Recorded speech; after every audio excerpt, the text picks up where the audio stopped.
This is Nixon. Oh, here he goes! My goodness! They may not like the cold, He's taking it the distance! And Jones going all the way! Touchdown! but they represent the green and gold. Love to Watson. Going deep, has a man. It's caught! Watson is in! Touchdown, Green Bay! Welcome to the West Coast Cheeseheads podcast. Hello again, Packer family. Welcome to another episode of the West Coast Cheeseheads podcast. As you know, I'm your host, Mateo, alongside with my co-host, Joe, and thank you for joining. So, week 2, we ended up going into Atlanta to play the Atlanta Falcons, which looked like it actually was a pretty good game, but 3 quarters of good playing is not a full game. And unfortunately, going into the fourth quarter, Green Bay Packers were up by 12, but allowed the Falcons to score 13 points with a final score of 25-24. And here we are now at 1-1. Joe, what'd you think of this game? Hey, what's going on, Mateo? This game was tough, man, because going into the quarters 1 through 3, I thought the Packers actually looked very good. I thought our defense was playing well. I thought that our offense, although starting to slow down a little bit, was playing decent, especially in the first half. They played pretty good. Going into that fourth quarter, I don't know what happened. Our Packers definitely couldn't stop Bijan Robinson from running the ball all over us, gaining all kinds of yards and putting us into field goal position. Koo kicked 4 field goals for them, pretty much is what caused us to lose this game. But Bijan Robinson just ran us over today, and in the time that we needed Jordan Love to step up and show us what he could do in that fourth quarter, we couldn't get anything going. And I think it really shows you how badly we're missing Christian Watson and Aaron Jones right now. Those two guys are so pivotal to this offense that without having them out there on the field, it really puts a lot of pressure on some young guys. Obviously, they're young as well, too, but those two guys we're really counting on to kind of carry this offense a little bit. And without them out there on the field, you can see that we lack offense without them. Yeah, and it did seem that way. But there were some good playmakers that were actually coming in today. I mean, Jaden Reed walks out of there with 2 touchdowns today. Dontavian Wicks with another touchdown. So some of these young wide receivers coming away with some good offensive plays. Yeah, I like to see that. I like to see that Jordan Love's getting Musgrave into the picture as well with 2 receptions, 25 yards. He has some pretty big plays today, in the first half, that is. So I'm glad to see that he's getting him involved a little bit. I would like to see him get him involved a little bit more. But yeah, I'm glad that Jordan Love is still spreading, again, pardon my puns, spreading the love around right now. Yeah, he is spreading the love.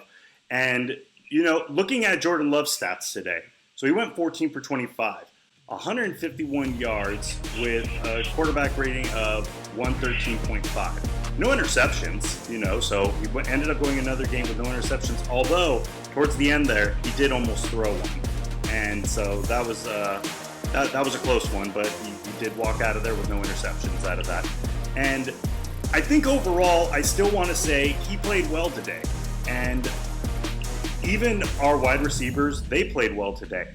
The one thing that I agree with you on was the run. I really wasn't seeing anything great out of A.J. Dillon today. He seemed like he was struggling. There were a couple times where he did end up punching through the center, and he was able to, use those ham hocks like everybody knows him for to get enough for the first down or punch through for 6 to 7 yards on a first down. But in general, it wasn't as impressive as what I was expecting out of him. And so I think, like you were saying, I think we really were missing Jonesy today. Yeah, I think we were missing Jonesy pretty badly today. You look at what A.J. Dillon did today. He had 15 carries for 55 yards, averaging 3.7 per carry with a long of 8. With him not really being able to establish his game, with him really not being able to get anything going, I'm really surprised that LaFleur didn't go to someone else like Patrick Taylor, Patrick Taylor only had 1 run. Emmanuel Wilson had 3 carries. I was really surprised to see that Matt LaFleur didn't change it up in the backfield. A.J. Dillon hasn't really gotten it going this season. Even in week 1, he didn't really. Obviously, Aaron Jones dominated with the carries and dominated in the backfield play, but with the carries that A.J. Dillon did get, he really didn't do much with them. I really am hoping that A.J. Dillon can step it up because we're going to need him this season. But his showings so far have not been as expected. I'm really surprised that we didn't go more to Patrick Taylor today. I really would have liked to see them change it up a little bit. But yeah, what's your take on Patrick Taylor not getting the ball very often? So I actually have a lot to say about that. I mean, because with our duo running backs as our regulars, Jonesy and A.J. Dillon, I do think that we should have ended up splitting the load between Dillon and Patrick Taylor. Even Emmanuel Wilson, I mean, because he did impress a lot in the preseason, which is why he did make the 53-man roster.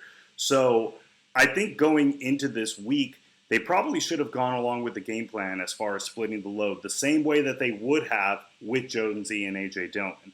And so to put all of that onto Dillon, that could have been an effect on why he wasn't progressing as much, because he was getting most of the attempts. So, yeah, moving forward, hopefully we're hoping that Jones will be ready come week 3 against the Saints at home. But if not, yeah, I'd really like to see them split the load a little bit more. Yeah, I agree. Especially with Jones being out right now. If you're not going to split the load and you're going to allow A.J. Dillon to take the ball 15, I mean, take it, he only had 15 carries. He didn't do very much with those 15 carries, but if you're going to make him the primary back and he's not going to get the ball moving for you, now you're going to start putting a lot of pressure on Jordan Love and these receivers to make something happen as well. And when the run game gets shut down, the defense is allowed to zone in and into a passing defense and really not have to worry about the run because it's not doing anything. It really came back to bite us in the butt there in the fourth quarter because we couldn't get the ball going at all. Yeah, on the ground or in the air. And I don't know what it was that was going on with that, but unfortunately, because we couldn't convert, I believe we had 3 drives in the fourth quarter. We went 3 and out on the first and second, and then with the game at 24-25 and under a minute left, we ended up going 4 and out on that one. And so for some reason, we just couldn't get the wheels turning in the fourth quarter. And I don't know if it was just the pressure or just trying to get something started. But yeah, their defense was really putting the coverage onto us, and we couldn't get anything going there. So yeah, now I do want to bring up the defense, the Packers defense, because during the first half of this game, I would actually go to say that our defense looked great. The coverage looked awesome. We were putting the pressure on. We had 1 interception. But now looking a little bit more into it, there were 3 potential interceptions. I mean, and they were right there. That just should have ended up happening. One was to Jair on a 4th down play that the Falcons tried to pull off, and he almost ended up walking away with a pick 6 off of that. If he would have got the ball, it would have just been right into the end zone. But you really need to create opportunities like that. You can't be having these drop balls, and I think this is something that Joe Barry is going to need to work with this team to try to figure out. And also, the coverage was off after once the second half started. They were allowing Desmond Ridder and this receiving core to allow plays to happen. And I don't know what happened, but it just looked really sloppy. It did look. Well, I agree with you. There were some interceptions that definitely should have happened that didn't. That one by Jair, it was on a 4th down. Yeah, was there a potential that he could have walked into the end zone? For sure, and that could have put us into a great position. I'm really not too worried about that one just because it was 4th down. We got the ball back right away anyways. I don't remember if we turned it into any points on that drive or not. But yeah, outside I think that, but I do think that they played pretty solid up until that third quarter. I really do. Something happened. I don't know if the Falcons spotted a weakness in the Green Bay's defensive line, or they started picking on somebody, or somebody on the defensive line had a slight injury or was moving like a little slower. Because when that fourth quarter hit, and I am sounding like a broken record here, but it was a Bijan Robinson game. It was a Bijan Robinson game in that fourth quarter. And the only reason we lost this game was because we could not stop the run. And also one of the Falcons' touchdowns in the fourth quarter, on their touchdown in the fourth quarter, it was close to the goal line. It was a play action to be or fake handoff to Bijan Robinson, and because he's been dominating the run so much, our defense all honed in on him.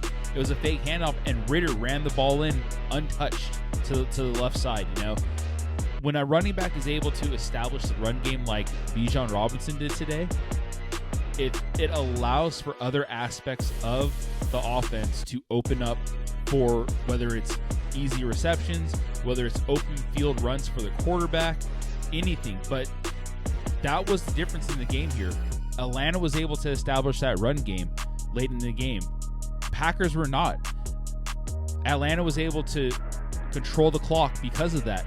Packers were not. The Atlanta Falcons controlled this game as soon as that fourth quarter started, and you could kind of see it. Unfortunately, you kind of see it coming as soon as that fourth quarter started, and they started marching the ball downfield with Bijan. You could see them taking the lead. You could kind of see it coming, and unfortunately, we couldn't make anything happen with that last drive with only a minute left. You know, going into this game, Atlanta was going to be a much different game than Chicago. Atlanta is a much better team than Chicago was, and I didn't want us to get all rah-rah and cheery after that Chicago win, just because that it was kind of a pushover game. You know, it's kind of like an NCAA team, their first game of the season when Alabama plays Central Southern Tennessee State. Nobody knows who that is, you know. But going into Atlanta, we played well 3 quarters, and then the fourth quarter, we let up. And we see what happens. Yeah.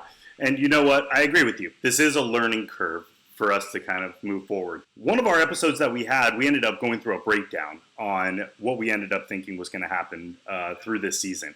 I actually did have this game listed as a loss. And so really thinking about it in the overall scheme of it, we ended up losing this game by 1 point, and we almost won. And this was without our wide receiver 1, our running back 1, and our top offensive lineman, David Bakhtiari. He was out today too. So overall, I think there was a lot to be happy about with it. But yes, a learning experience for some of the offensive players, some of the defensive players, to just clean up some acts and move forward. We've got a game at home next week against the New Orleans Saints, and let's see what we can do. Yeah, something I do want to see, though, is we have a young team. We have a very young team, and we see guys like Jair being a leader out there. We see guys like David Bakhtiari being a leader out there, you know. But when guys like Bakhtiari are off the field, we need somebody out there that's going to lead this team, that's going to step up and be a leader. And when that happens and someone could wrangle these guys in, both on the offense and defensive side, we won't see these let-ups like we did today. We won't see guys just being able to walk all over us. When a big play happens from our opponent, we'll have these leaders to step in and wrangle us back in and tell us to forget that. Let's get this next guy. Let's get the next play. Let's win the next play. Let's win the next drive.